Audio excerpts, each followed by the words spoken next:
You're listening to the AFTERBUZZ TV Network, now the largest new media platform on the web, and your #1 source for after-show entertainment. Very good, Dean Johnson. From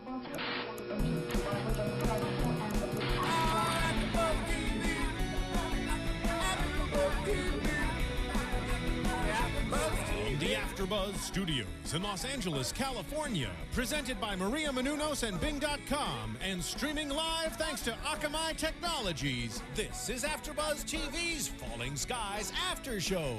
We'll break down tonight's episode and get you all the latest news and gossip.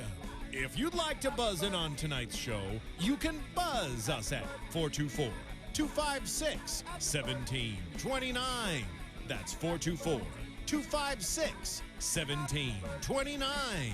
And now, another post-game wrap-up show for your favorite TV show. It's AFTERBUZZ TV's Falling Skies After Show. Good evening, everybody. Bing is for doing, and we are here doing another AFTERBUZZ. This is Falling Skies, Season 2, Episode 3, Compass. I am Tamara Berg. You can tweet me at Tamara Berg. I am joined in the studio by the lovely Sofia Stanley. Hello. By the equally lovely Steve Bottomley. Hello. And the super, super fabulous Derrial Christon. Hello. How's everybody tonight? Great. We're awesome. We had a big show tonight. This one was exciting. We had so much to cover last week. We were talking so fast and had so much room to go. And tonight it was just exciting from the very get-go. Mm-hmm. So let's start off talking about actually not the beginning of the show, but kind of a little ways in, which was Tom and Pope. Okay, Pope pulling a gun on somebody every single stinking episode. Mm-hmm. Yeah, what a wild child this guy is. And great casting. I love him. Yeah, he really just has got that burning intensity of you don't know when he's going to snap. Yeah. But at the same time, and I hate to say this, like there was a split second when he pulled the gun and, you know, one of his cohorts were like, are we sure about this? He seemed conflicted. Like, he knows he had to do it, but he wasn't completely on board with it, as if there was some level of humanity still left in him. Right. That even, you know, and I felt for him for a split second. I think it might partly be being part of Second Mass, you sort of get humanity by osmosis a little bit. I think that might be part of it. I agree, and let me tell you what I love about Pope is that I don't know what he's going to give me each week. That's true. You know, that's like true. One minute he seems like he's going to sort of be on the Second Mass's side, and then the next minute he's flipping the script. I mean, I had no idea what he was going to do tonight, and that's what I love. Yeah. Okay, time's up for that comment for you, Derek. All right, that was it. That was it. That's all I got. And the show's over. On. And scene. And scene. But one of the things I thought was, you are really having a challenge over there, aren't you, Ben? Yeah. This is why you don't get a camera, Ben. Okay. I don't know what's happening. There we go. Okay, so I'm going to have to actually look at my watch. It's the plaid shirt, Ben. Are you kidding me? It's so bad. Am I the only talker? I could have just kept talking. Well, okay, there we go. All right, we got the clock moving. Me too. Now we can stay on time. Okay, like that ever happened. So Pope takes Tom hostage and decides that he's going to, give him the opportunity to leave. And Tom says, no way, because I'm not letting you take care of my kids. I will take care of them as if they were my own. Wow, I'm so reassured, right? Yeah. Because where the heck are your kids? I mean, exactly. Although he has taken a liking to Matt.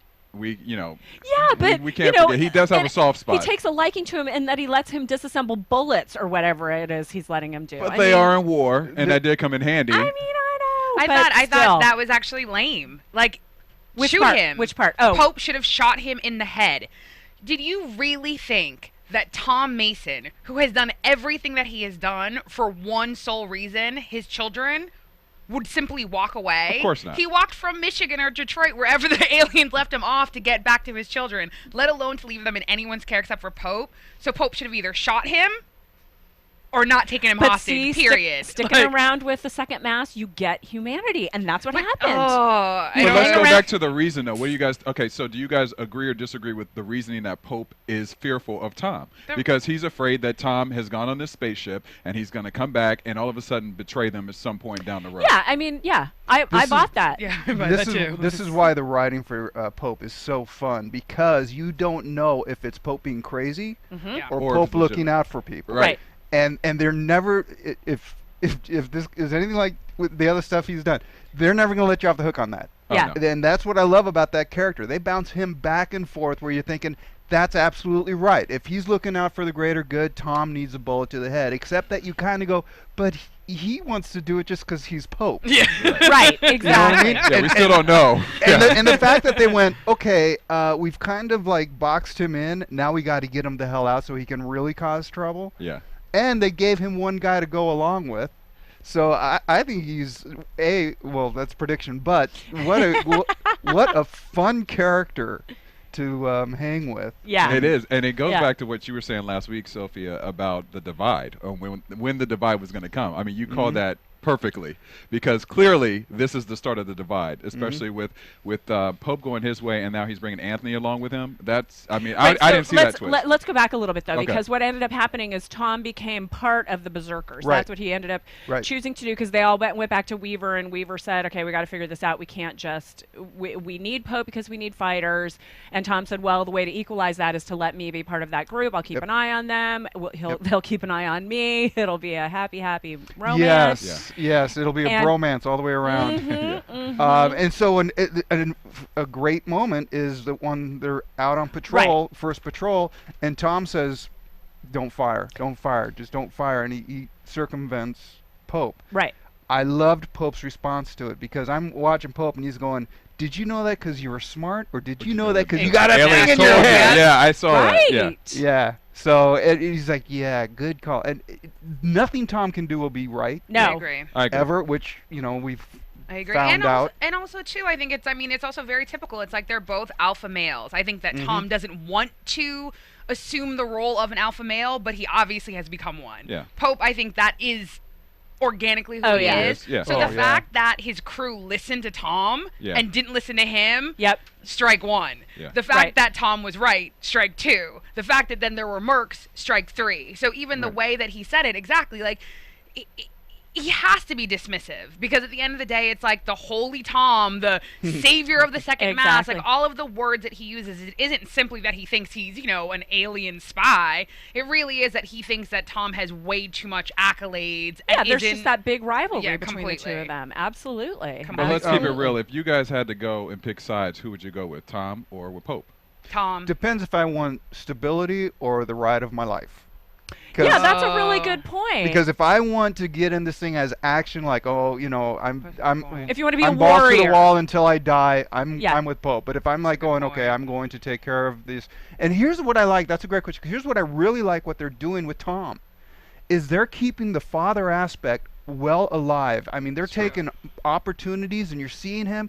There was a moment where he's talking to the captain, and he's like going, we've got this world, and I'm trying to get my kids ready for, and I don't know if I can do that. And it doesn't matter what world you're in. You have that conversation when your kid's 5 years old, and you're going, there's this crazy world and we're not ready for. There's cars in the street. Yeah. I'm looking at thinking, damn, and he's got this whole post-apocalyptic alien thing going on. Alien thing. He's got 3 kids. One kid's been kidnapped. He's got, who's sort of a loose cannon himself. Then he's trying to raise the younger kid, and then the older son is taking on more of the leadership role. So yeah, he's got a lot on his plate. And there's probably bath salts as well. Bath salts. Probably, yes. Because they have drugstores there that haven't been already. Well, I tell you what, oh my God, I caught up now. I think Pope's probably going to be able to find him, if anybody.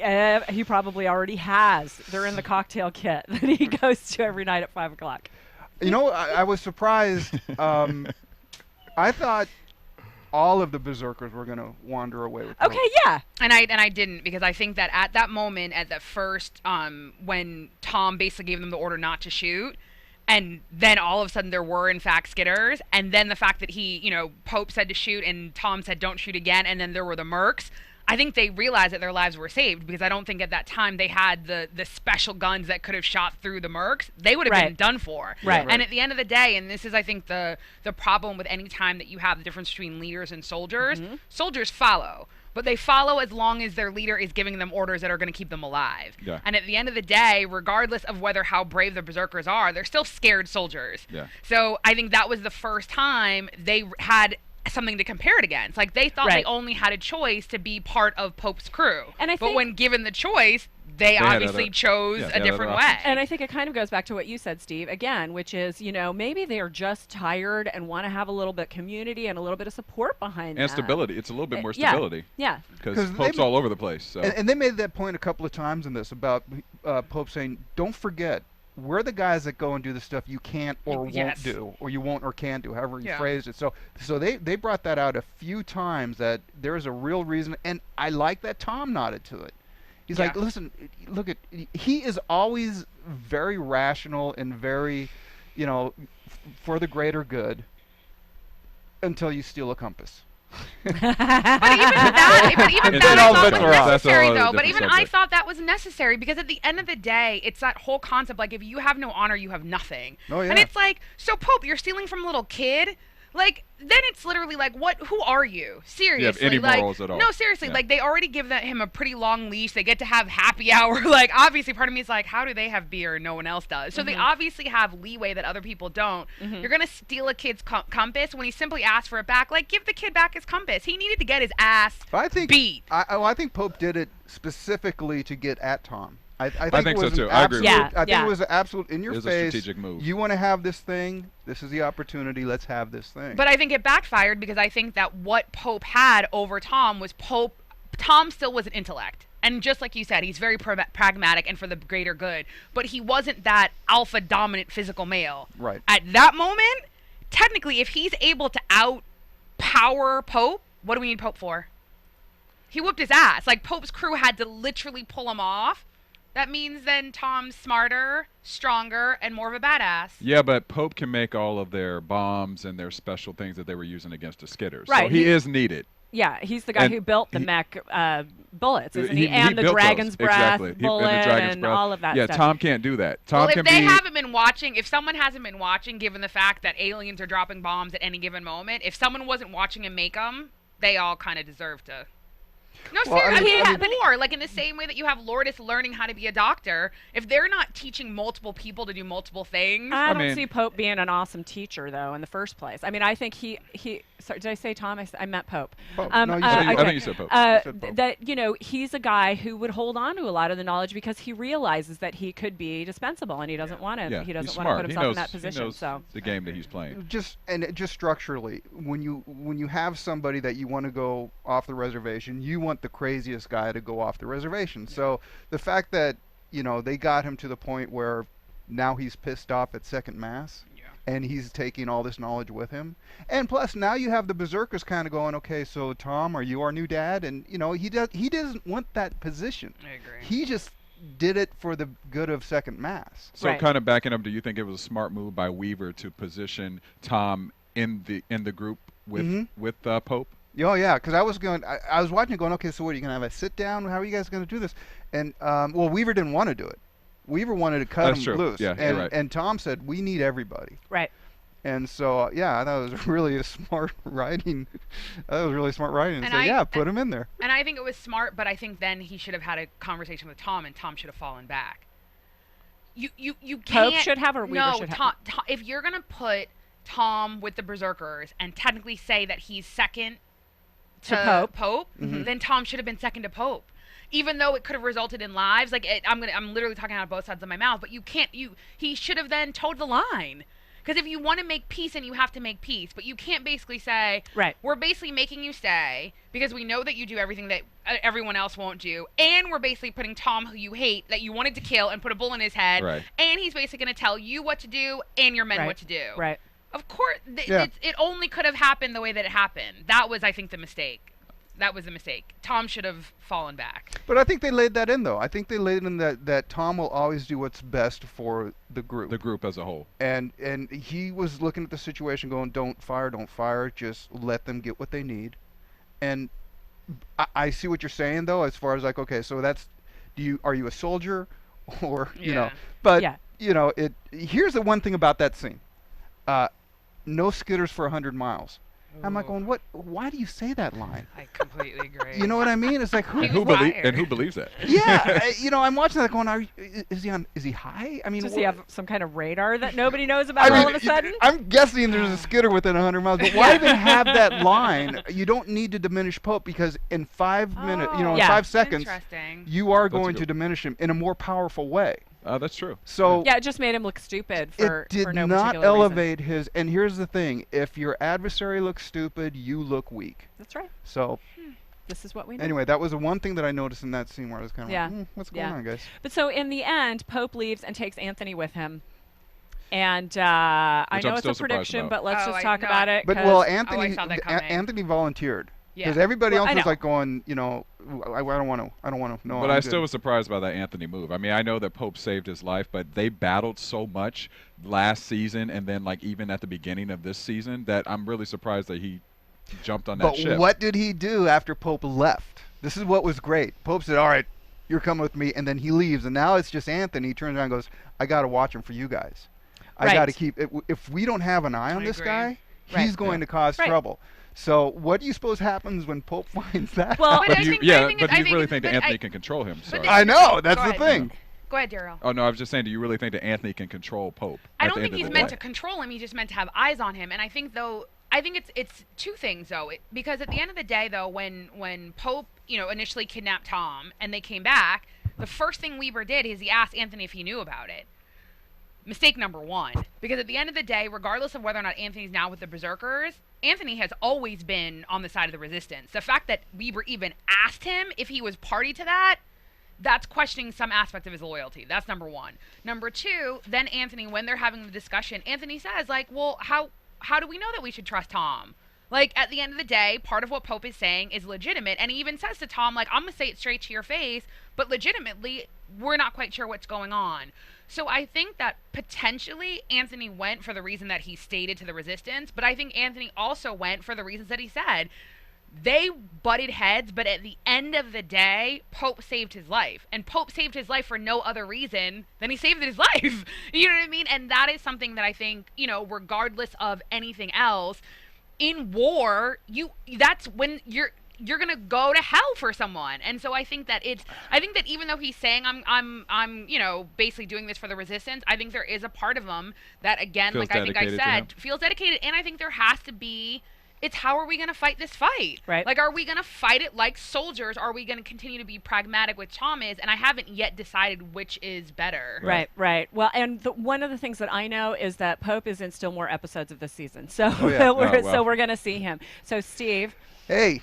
Folks, crew, listeners, everybody, listen, if you're going to shop on Amazon, just do us a favor. Go to AFTERBUZZ.com, AFTERBUZZTV.com first, and click on the Amazon banner at the top, and then do your shopping. Why? Because AFTERBUZZ gets a kickback of your purchase. It doesn't cost you anything. Amazon throws huge amounts of... I'm lying. Amazon just says, hey, here's a little something. So we win, you win, Amazon's awesome. So shop Amazon through AFTERBUZZ TV. We will love you forever. We will. It really helps us out. And you can get a shirt that has cars on it. You can. You can't find this on Amazon, my friend. Oh, you can find a lot of things, They have too much taste. So the next thing we want to talk about is the arrival of Avery Churchill. Yeah. So an airplane lands in the airport. She comes in, beautiful blonde. Okay, first of all, fake blonde has to be, except how's that going to work? Because we already know there's no hair color in. I love that you guys noticed that. Except she comes. I was looking at her airplane. I was looking at her gorgeous airplane. It was a nice right? airplane. Oh, it was beautiful. It was like a red Corvette of the sky. No, okay, go ahead. Anyway, Sorry. yeah, I got off topic. We'll get back on. Sorry. So she comes in with orders from the Continental Congress, and she, boy, does she give out a lot of information. Would you like to comment on that, Steve? You look like you have a comment to make. I'm not buying it for a minute. Okay. I don't trust her. No. Okay, aside from... I'm with you. Such a dork. Okay. I don't trust her. So here's what she does. She gives out a lot of information that there's a government in Charleston, South Carolina. 3,000 voters elected these people. And the place where it fell apart for me was, and we have hot showers. Yes. Right? Is that where you called bull? Yeah. Well, no. the whole thing. I mean, she had an answer for everything. She did. And Right, she had a little too much information. A little right? too like much. It was Well, all it's spruce and fiberglass, and I fly it under the radar, and I'm like going, yeah, we could hear you coming. Yeah. The other thing is, I've been looking forever for you guys. They're at an airport. Oh, Try the airport. They are at the airport. You know? Point. It's That's a like good I point. went shopping. I couldn't find you at the store.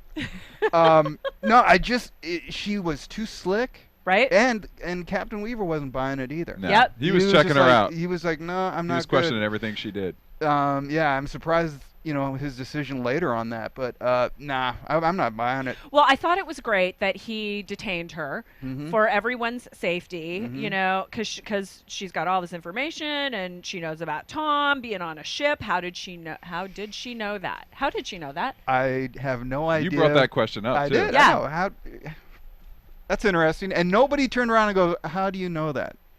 I was Because just of this assuming little that. eyeball thing. Keep That's an how eye she on- I knows. just assumed that maybe in the conversation of them meeting that somehow she was getting backstory information on Tom, and that was brought up. That's where I took it, but you had a really relevant point of it was never really discussed. So how did she know that? And I think that even if in one of the first 2 episodes when Tom was coming from the mothership, he had interacted with someone else other than that little girl, then I Yes. could have bought it. But think about it. He didn't interact with anyone. So no one was aware That's of his true. story. Like, No, even if you're they right. had just done that, I could have then made that leap. But it was like, no. And I think, I think everyone's saying, she sold a little bit too much. Like, she obviously said to Tom, like, this is who you are. This is why we need you. And then she basically doubled back and said the exact same thing to Weaver, but in a different kind of a way. Like, she's saying, based on the individual's personality, exactly what they would need to hear to make them leave. Yeah, But I understand the sales pitch. Yeah. I get it. It just it was a little hard. Yeah. Yeah. Don't you want it to be true, though? Of course I do. I do. Yeah. Yeah, Don't 'cause, you you want I hot think showers? these guys. Yeah, Well, they're these supposed to guys go to are- Michigan, right? Charles- No, the No, Catskills. well, the Catskills. They were going to go They up were into going the to mountains Michigan, and then they hide decided out. to go Yeah. to Charleston. So I would choose. Oh, wait, the Catskills are in New York. Yeah, Catskills. Oh, I are- thought they said Michigan. I thought No, okay. through Michigan. They okay. discussed Michigan, but Okay. yeah. Right. Anyway, the idea they were going to hunker down through the winter, and Tom's point was, that you were surrendering, and the captain said, no, we're, riding out the winter. Let's but, spend the winter in the Catskills. Yeah, woo! Work on our vaudeville. Am I? But, he finally said, look, Charleston's better than the Catskills, so. Right. But she landed, she was smile, she was like, Yeah. up with people, and I'm like, nah. Now, had you come through the bushes, Yeah. on an all-terrain, and, but seriously, you got a lot of airspace that you seem to be able to fly through. I'm with you, Steve. Yeah. Yeah, because when she said she was underneath the radar, I'm like, okay, now the Skitters So- are watching everything you're doing, but you're able to fly this bright red Yeah, plane yeah. under the radar. So where's the new Air Force, if that's how you get underneath Exactly. from You the know what, Continental I Congress? will admit I was gullible, and I was like, woo, Charleston. However, No, I'm sorry. go ahead. However, the fact of the matter is, what did she say? She was like a carpet salesman?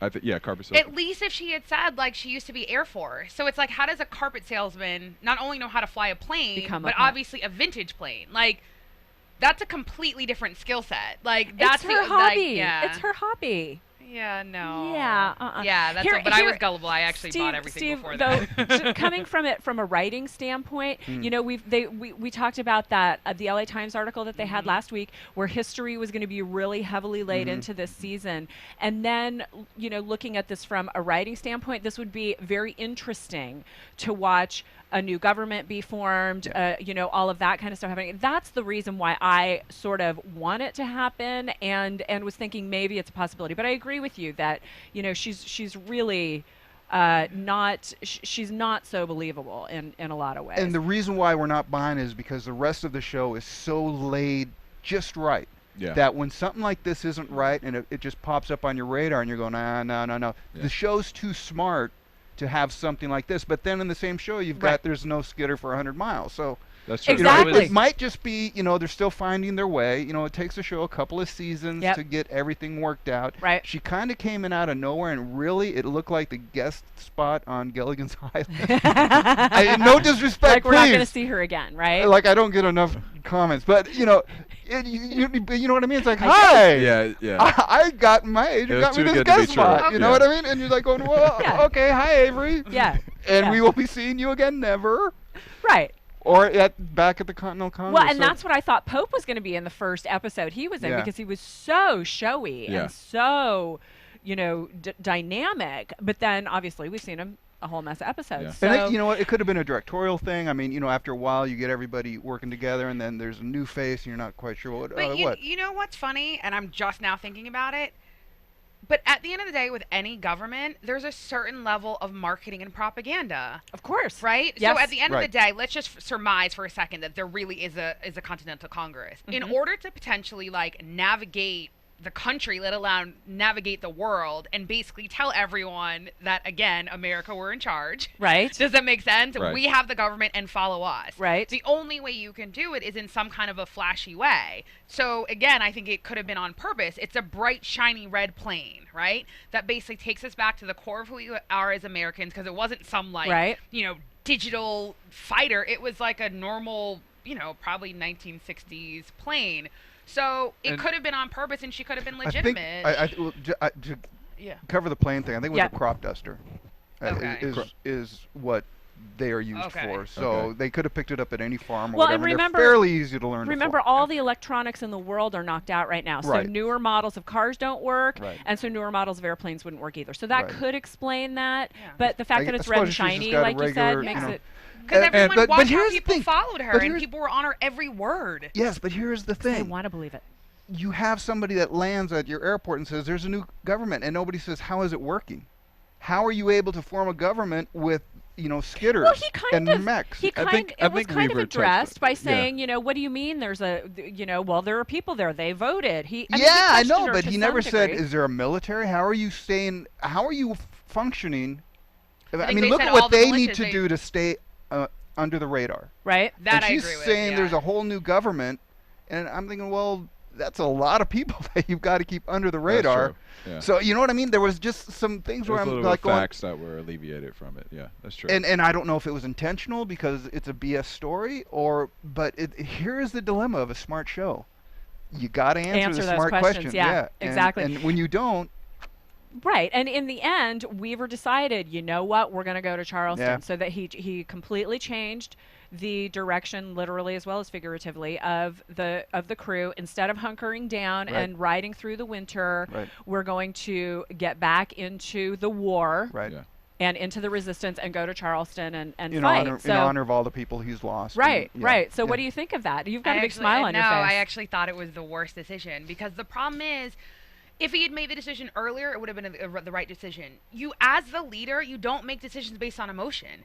He had a pragmatic plan. He weighed all the scenarios, and he was like, no, we're going to hunker down. Simply because Jimmy dies and you get a little bit emotional and you hear a plane as you're laying him to rest and Ben cries, now you change your mind? No. I don't want my leader making decisions on and also individual emotional decisions. No. I didn't feel like it was because of emotion. I mean, it seemed like it just didn't feel that way to me. As you put it that way, I'm kind of going, yeah, I guess, but it didn't feel that way to me in the moment. I mean, it really felt like he was listening to the possibility of what Avery was offering and realizing that we need to get back in the war because Tom challenged him in the very beginning. Right. Yeah. They had coverage on it. Yeah. On this particular point, they did have coverage, and they made it very clear that Tom was driving that position. Yeah. It was his force of saying, we can't. Are we going to rest or are we going to resist? Are we going to fight? And so I think what happened was Captain Weaver just had he had to take the journey. Yeah. I think that was his arc in this particular episode where, he starts here, he sees everything that's going on, and then just at the end of the day goes, well, it's better than staying up in the Catskills. It's a direction, and to your point, a leader has to have a direction, and he figured Charleston. And I agree with both of you. I just think that also whether they recount and say that they had 300 men starting off and they were at 167, I think he's taken all that into account too. And as a leader, you have to also take into an emotional account of how your people who you're leading are looking at you and viewing you. So I think that he's like, okay, let me keep this morale going. We've lost all these men. I know people are tired. They're scared. Let's move in a different direction and maybe start a new plan that we can move after. So I think that's a really good point.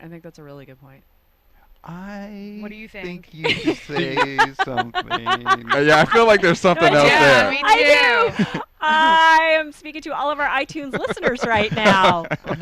And I am asking you to please go to iTunes and rate and comment our show. Please, it really helps us out a lot.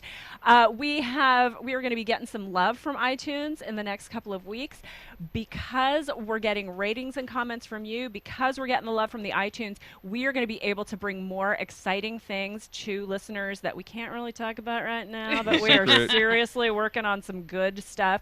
So it really helps us out if you rate and comment for us on iTunes and tell a friend. It only takes a few seconds, so please take the time to do that. It not only helps us out, but in the long run, it helps you out too, because we can do better shows when we have more info coming our way. So and we can give away a Lamborghini a week. Yes. All right. You can. Oh.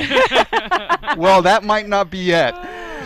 Okay, the next thing and the last thing I want to talk about is Ben and Jimmy and that whole scenario. So we began with the two of them out on a scout. Really not out on a scout. They were out hunting skitters. Yeah. And they found a couple. They used those crazy dragon's breath bullets that Pope had created. They did not quite kill the skitter. They had the big drama. Jimmy gets impaled in the gut. Thank goodness Sofia was there to yell at him. To give out all the medical advice. All the medical advice. I mean, don't you watch TV? Obviously, he watches TV. Right. He did My a good God. job. Take it out. No. And he listened. You know what? I don't know what's more jarring. What happens on the screen, or sitting next to Sophia. Yelling. I agree. it's like this. Just damn. She makes you jump. Is But it means intense. it's a good show. I know. It's interactive TV watching. Here's my note taking. She keeps us entertained, that's Sophia. We get invested in the show, absolutely. So as Jimmy's impaled and sitting on a tree, the skitter comes over to Ben, and he has the glowing spikes in his back. Yeah, he electrifies him. And is clearly, I mean, we all agree, right, that he's clearly being communicated with. Oh, yeah. From the skitter. From the skits. So, but the skitter doesn't kill him, and is using him. Yeah, and that's what I'm curious to know is, how aware is Ben when it's going on? Yeah. Is he being checked out? Is he remembering what's happening? Yeah, because he kind of. Well, it also happened twice. Yeah. Because so that second time I definitely felt that he was aware of whatever the message was that he was getting from the skitter. You could tell by his face and the way when Hal yelled his name, he was very nervous. I mean, he knows what's going on. Yes. So I don't. You think it's two-way? Do you think the conversation's two-way, or do you think the skitter's only gleaming information? Personally, I feel like they're just communicating with him and just giving him orders or whatever they want him to do. And I mean, do you think the skitter's like putting thoughts in or just yanking thoughts out? I mean, I know the skitter's controlling it, but is it kind of like, so look, when you go back, here's what we want you to do. Or is it like, where are you guys headed? I think that's where it's going to go down. I think it's a two-way. Yeah, I think that he's going to start doing some things that are out of his character that will be because he's told to do that by the skitters. And if that's the case, that's what I'm curious to know. How much he knows, how much. How much Ben knows? Yeah. It's a fascinating storyline. Right. Well, because last week we saw him, he's summoning his hate to keep the skitters away, and that it seems to be helping him, but he's not summoning it as visibly this week, and so does that mean he's becoming more weak? He's becoming more influenced by them? What do you think? And I actually think that I don't think it's because he's becoming influenced by them. I think it's because Jimmy got hurt. I think that the fact that they were out and even like how they questioned what was he doing, and he looked at them like, are you kidding me? Right. They killed my mom. Right. They took me and I have these spikes in my back, and that people who should love me literally look at me like I'm an actual alien. Of course, the only thing I would want to do is kill them and kill as many of them as I possibly can. Right. So I think that he was summoning his hate, but then because Jimmy obviously follows him, Jimmy gets hurt. And so I think that even, just going back to what Tom had said, there is still some humanity there. So I think it's humanity in terms of his feelings for Jimmy. That's what took the hate away.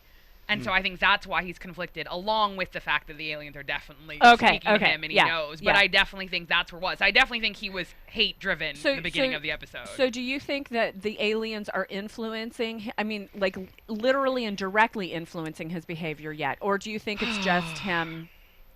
I don't think so. No, I not really yet. don't. Okay. I don't think so, not yet. I think that, yes, in the terms of that he's getting stronger, that there may be an increased aggression that is their influence, but I really don't think they're telling him what to do, because I think that on some levels they don't have to. Like, I think they're very aware of what they're doing. The fact that he's even there adds discourse to the entire group because it makes them skeptical and it makes them question Tom. If he wasn't there, even if Tom had, gone to the aliens and come back, they wouldn't question Tom the way that they do, given the fact that Tom technically has an alien child. Right. So it's more that they're gathering information from Ben than using him as a mole within the second mass. I think so, and I think they're just also reminding him that he's a What do you think, Derrial? Because I'm getting the feeling that I don't know. See, I think that they're giving him information, but I think that the way that he's reacting right now, and he's so hot and cold and moody, I think that he's trying to fight it internally, whatever the messaging is that they're giving him. I think that he's hearing it and receiving it, but he's like, you know what, I don't want to do this. It's his internal battle that he's having with himself, which is making him react and be bitter towards even more bitter than the way he was before. Because each week he seems to be getting more and more angry, so. Yeah, that's been his arc. Except for in this episode, he learns that hate has consequences. And going out after the Skitters is what caused his friend to die. And so that arc on this episode was, this is what happens when you go with hate. But do you think that's going to change him? And I think it is, because he's now in a place where he has to let that hate go because people that he cares about die. Right. His dad is saying, this isn't a world that's going to work if you just hate. Unfortunately, hate was the thing that kept him going against the Skitters. Yeah. So now the Skitters are kind of going, hey, how's that hate thing going? Because we're going to be using you as our GPS. Yeah. So again, it's a great dilemma to be in as far as your character and everything. And I thought they played it really well. I thought because the first scene where they're attacking the Skitter, he was like in the zone. Yeah, he was like, this is my thing. He looked robotic almost. Because he looked and he looked happy. Yeah, it's After like I was like, Ben found his place, and then his buddy gets hurt, and now he's got to really take a look at, well, dude, this is what being a leader is. You make those decisions, and sometimes people die. So they positioned him nicely. Now he's got to, do you keep the hate alive and maybe someone closer to you dies? Or do you drop the hate and deal with this new influence of the Skitters being able to zap you? Well, and it clearly affected him so deeply because after Jimmy's funeral, he's there with Weaver just sobbing, crying, and saying, I'm sorry, I'm sorry, I'm sorry. I don't like when TV makes me cry. You were it messes sobbing, up my Sophia. makeup. I was totally like, oh my God, I'm crying. I was really sad really about it. I'm a big crier, but I was writing, so it didn't really affect me as much as it normally would have, and I didn't want to mess up my makeup. That's the one thing about doing this is like you know what? If I wasn't taking notes, I would be upset right now. But I'm taking notes. I do have to revisit one question from last week that kind of goes with this. Once again, we see that the Skitters are communicating with Ben, right? Right. So at the beginning of the show, through the episode, he's fighting with Jimmy to get to the Skitters. Last week, I asked a question about how come they don't know that this kid with the harness is around. Once again, how do they not know that he's approaching their camp when they're able to communicate with him? Well, because I think it's how close they got. Think about it. That's why it was so important that when the spikes lit up, they were literally 2 inches apart from each other. So it's a matter, it's like radar. Think about it. His harness is what, at probably 20%. So I think it's only when they're close enough that it potentially can communicate. And I also think that Skitter potentially was a communicator Skitter. And I know that sounds silly, but I think that at the end of the day, just like how you have in war, different people have different roles. And so I think that just because I think different Skitters have different roles and are able to communicate differently than other ones are. And I think also too that it also shows that they're growing. His spikes are growing, and so they're like antenna. So I think that now maybe they're able to communicate more effectively because the actual signal is stronger. I guess I still feel like if they're so advanced that they should be. You should be in another state and they can tell which kid is harnessed. That's the way I see it. I feel that way too. I feel that way too. But I think your point is fair that proxemics play an important part in it, and his harness is broken, for lack of a better word. Technically, yes. So yeah. Maybe that's the answer. Also, when they were hunting Skitters, I think Jimmy had the line, "The ones with the red eye really freak me out." Yeah. So they are positioning the Skitters. There's a hierarchy happening here, and it might be that red eye Skitters are the only ones that can read the harness kids. Right. I don't know. One thing about that we know from Justified and stuff is that a lot of this stuff gets answered. You just have to wait and trust. You have to be patient. Yeah. Because it is a smart show. It is a really smart show, and it's a lot of fun to watch, except when they screw up. Well, I think it's sort of like we're talking about the frustration. Like, I think your frustration is that we don't know all the rules yet, and we've already been through one whole season. We should know the rules, right? Yeah. And so that's a little bit frustrating. And I do like being surprised, and I do like it when they spring things on us, and you go, oh my God! But knowing the rules really helps us, be comfortable and go on the journey with. Yeah, this is the thing. When you write a smart show, you get smart people watching, and smart people come up with questions, going, "What about this?" And then you're going, "Well, you're not supposed to notice." Okay, I'm sorry. I'm jumping the alien ship too quickly because I'm so into the show. It's my bad. What can I say? Well, I think we should go to commercial now because we've got a little bit of news to bring up, and then we have some more to talk about. Cool. Perfect. Hey there, good buddies. The handle's Woolly Bear. I'm a truck driving man, but I'm not that old school kind of truck driving man, no. I like to listen to podcasts while I'm driving through these great United States of ours. And my favorite podcasts in the world are from AFTERBUZZ TV. And why? Because AFTERBUZZ TV is like a post-game wrap-up show for all your favorite TV shows. Like Jersey Shore, Dancing with the Stars, Mad Men, and a whole truckload more. I like listening to my Gossip Girl podcast, catching up with all my fellow fans and getting all the latest news and gossip. I got some strong opinions. And AFTERBUZZ TV lets me share those opinions with thousands of other listeners. Woo-wee, what a feeling. I used to doze off on those lonely stretches of road. And don't worry, I got the cruise control. But now I'm wide awake and listening to all the AFTERBUZZ TV goodness. Check them out. Give them a holler. And tell them the old Woolly Bear sent you. Woolly Bear. Oh, Woolly Bear. TV News. Drew Roy, who plays Hal on Falling Skies, was, before he became a famous actor on the series, a valet at the Beverly Hills Hotel. Wow. Weren't they all? He looks like a young Ted Danson. Yeah, he really does. Right. The first time I saw him, Ted Danson's kid got to. He's from Alabama, and he talked about how the biggest night of the year at the Beverly Hills Hotel was this big party that's done before the Academy Awards. And he and all his buddies, of course, would be valet parking. And all, Tom Cruise and Brad Pitt and Will Smith and Steven Spielberg would be there, and they would be parking their cars. So he gets the series the very next year, which was, I guess, 2 years ago now. Drew Roy, is invited to that party at the Beverly Hills Hotel. So he shows up, drives up as a guest at the party, and all of his valet buddies are there watching him arrive. Isn't that so cool? I would have parked my own car. Me too. I got it, guys. Trust me, I know how to do this. They don't get a tip. Yeah. Oh, that's true. I mean, you're taking their jobs, right? You that's let them why I would park do your it. car, and you give them a fat tip. That's right. That's true. Yeah. He also said that when town. he first was here in LA, he had 5 buddies living with him in a 2-bedroom apartment, 3 beds in each room. And he said they had a lot of fun, but it was a bit tight. After 2 years, all the roommates moved back home, and he stuck it out, and he was able to have success. So that's kind of a neat story. Plus, he had a bigger apartment. Right, exactly. So 2 bedrooms all to himself. Yeah, there you That's go. very nice. Then the last thing he said was he talked about meeting Steven Spielberg. And believe it or not, although he's been on the show for over 1 season and into the 2nd season, he's only met Steven Spielberg 3 times.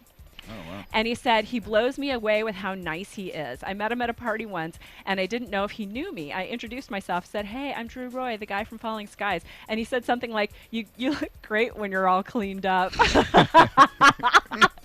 Because they're always so dirty. But I'll bet you they don't smell bad on this show. That's the one Probably thing. not. I'm thinking not. Yeah. Because it's one of the things I often think about, because I'm very I have a No. sensitive nose. Well- and I think about it when you see these period pieces because people like loving on each other. And I'm like, oh, they don't smell good. I know they don't smell Although good. they did touch on it this one when they locked the Berserkers in the Yes. thing. Oh, that's that true. was actually my favorite quote of the show. He said, Weaver said, farm boy aroma. Yeah. I love that. That's what I want to smell yeah. like, farm boy aroma. And he goes, just threatening to close the door again. They go, wait. No, that's They're all like, you need to do. no, it's okay. And I'm thinking good, that's probably very accurate. I agree. I think so. Well, that's cool. I know. Interesting, right? So Absolutely. you have some info about last week's ratings. I yeah? do. We have. Well, I read that Falling Skies opened the season 2 premiere at 4.5 million viewers. It was actually down 24% from last season, but they have not taken into account DVR recordings yet. So they're expecting it to be another 6 million that's added to that number. And they still say that this show is in their top 3 of scripted shows that they put together. So it's still Yeah, it's a massive it's success doing well. for TNT. Yeah. So I'm not seeing many advertising for it.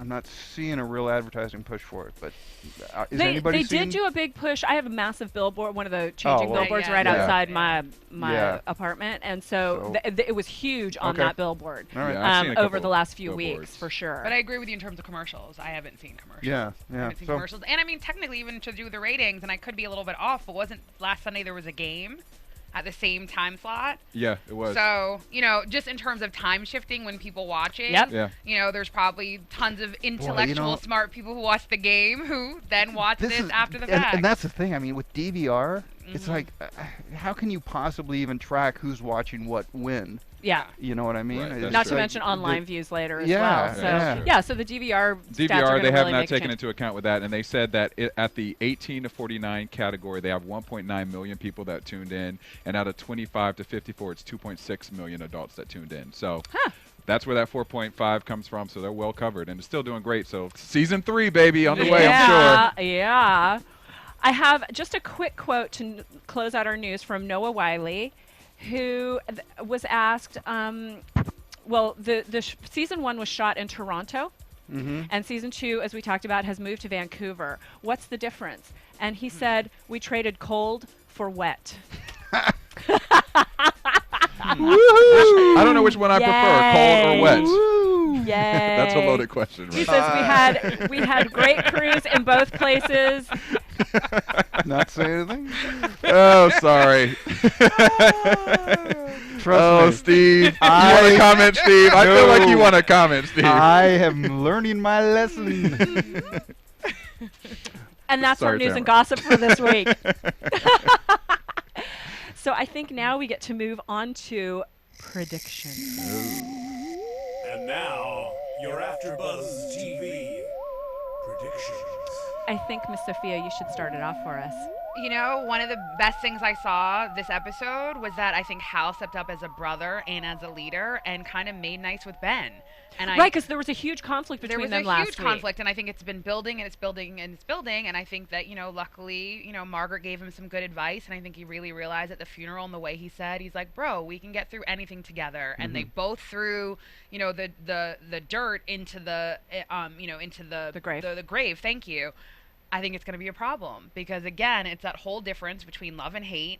I think the more Ben feels a part of the group, if in fact there comes a time that they're going to have to kill him, I mean, I think it's actually easier for them to kind of be disconnected. And now it's actually, Ben even said to his dad, even you, and his dad reaffirmed him, no, I love you. He's now connecting with Weber. Weber and him had a moment. Hal and him had a moment.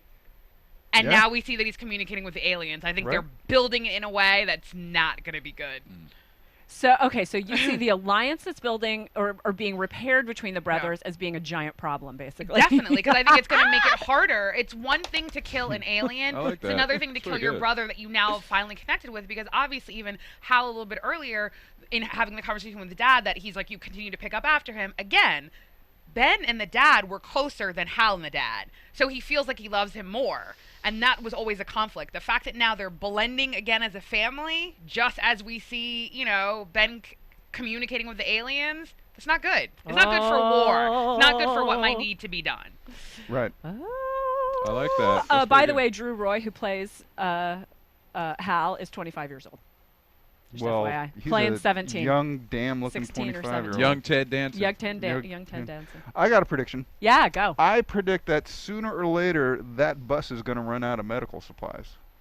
Yes. And I'm kind of wondering when that's going to happen because unless they're stopping at CVS every once in a while. Well, and they do they? stop at CVS every once in a while, but they, it's the challenge of trying to find a place that has not already been looted. Right. Okay. Which is part of the reason why they're kind of there's that big conflict between, do we go into a big city, do we head toward Charleston, that's one of the choices that they often have to make, or do we go to a place that's more remote that maybe no one else has been yet because there might be a CVS there to loot. It's just there's moments where I kind of think like, yeah, this isn't a hospital drama, guys, and you would think there would be a conversation of the captain saying, how are we on supplies, because that dictates whether you go into battle if you can't patch up your... Well, and they did get supplies late in last season. They did find a place that had medical supplies, and they got a lot of supplies late. I just think they need to amp it up a little bit. Just another layer of pressure of like, if someone gets sick, do we have the... So anyway, that's my prediction. Yeah, Derrial, any predictions? I predict bullcrap on Avery Churchill. I think that she's going to lead them down a terrible path.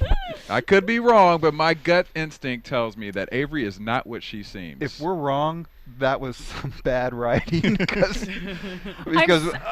I'm so conflicted about it because again, I don't mean to belabor the point, but they've talked about how history is so important, and she was kind of laying out the possibility for all that history to start coming together, and I know. I just let me back up real quick. That's not good. What'd you say? It wasn't bad. Her last name is Churchill. That's not I good. know. Yeah. I know. Yeah. It wasn't bad writing. Let me back that up. No. It was inconsistent. I agree with that. So, I agree. With what we expect from the show and from the That's producers. what I meant to But typically when someone is doing good, Steve. overexpressive, yeah, exactly, Steve. Gets in trouble, Steve. Oh, When God. someone is Don't worry, I like being on gives the bench. all the right No answers idea. at all times, it makes me a little weary. And Of she had course. all the right answers. She had the shiny red Corvette, as I like to call it, of the sky. So I just don't know about Miss Avery. I don't know. I think that We she's will going to find lead out. some We are trouble going to down the find line. out next week. Which really sir. quick about that history point. Yes. Like, she called herself Paul Revere in an airplane. She Yes. did. And I mean, it's taking place in like Boston, Yes. South Yeah. Carolina, all these colonies. I kind of hope that we see somewhat of an American Revolution I'm with you. again, because that would be awesome. I Look at agree. Ben with the crazy facts. She Thank could you, Ben. She could also be. Oh, I just forgot the trader's name. The famous trader. Benedict Arnold. Thank you. You're welcome. She could be a Benedict Arnold. She could be. And Tamara, what's your predictions? Excitement. I don't know. We've got so over. Someone you guys dies and I'm going to You cry. guys came up with such great stuff. I'm just going to go with what we've already said. So And there you go. that's We're it. just 3 minutes over. Yeah. right. So we will see you next week for Falling Skies. Where can we find you? Sofia Stanley, follow me on Twitter. Talk everything Falling Skies. Bottomley Steven and the tweet world. In the tweet world. You can find me at Tamara Berg. My website is tamaracentral.com. You can follow me on Twitter at Derrial Christon, which is DERRIAL, last name CHRISTON. And do tweet us if you have questions that you'd like us to Please do. discuss on the show. We get comments that people want to know things, and please feel free to tweet us if you have questions that you'd like us to Or cover. on iTunes. Drop a also message drop on a iTunes. comments. We read them. We look for them. And if you want a shout out or whatever, just let us know. Let us know. So we will see you next week for Falling Skies. Yay! From Bing.com, executive producers Maria Menounos, Kevin Undergaro, Phil Svitek, and the entire AfterBuzz TV staff, we would like to thank you for listening to the AfterBuzz TV network.